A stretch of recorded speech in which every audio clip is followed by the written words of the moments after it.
ముఖ్యమంత్రి చంద్రబాబు నాయుడు ఎక్సైజ్ శాఖ మీద సమీక్ష సమావేశం నిర్వహించారు. ఈ సందర్భంగా ఆయన అధికారులతో మాట్లాడుతూ నాణ్యమైనటువంటి లిక్కర్ ఎప్పుడైనా సరే ప్రజలకు అందుబాటులో ఉండాలని, ప్రస్తుతం ఉన్నటువంటి లిక్కర్ విధానం ద్వారా పేద ప్రజల నుంచి దోచుకోవటం జరిగిందని, పిండేశారని, లక్షల కోట్ల రూపాయల్లో అవినీతి జరిగినట్లుగా ఆధారాలు తెలుస్తున్నాయని, కాబట్టి ఈ కేసుని ఎంత మేరకు అవినీతి జరిగింది అనేది తెలుసుకోవటం కోసం ఈ కేసుని సిఐడికి అప్పగిస్తున్నట్లుగా ఆయన ప్రకటించడం జరిగింది. అలాగే అధికారులందరికీ ఆదేశాలు ఇచ్చారు.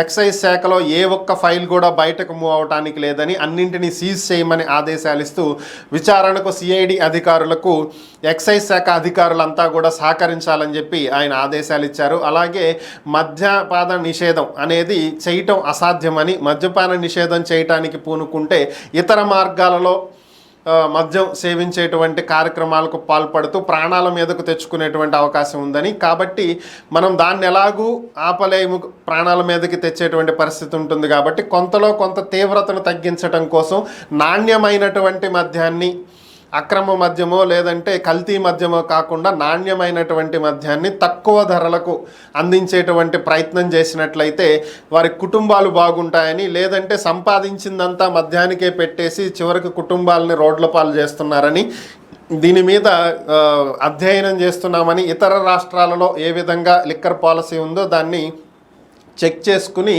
దానికి తగ్గట్టుగా త్వరలోనే ఒక కొత్త మద్యం పాలసీని తీసుకురాబోతున్నామని, అక్టోబర్ 1 నుంచి ఇది అమలుపరచాలని యోచిస్తున్నట్లుగా, ఇప్పటికే దీనికి సంబంధించి పలు బృందాలను వివిధ రాష్ట్రాలకు అధ్యయనం కోసం పంపించినట్లుగా కూడా చంద్రబాబు తెలియజేశారు.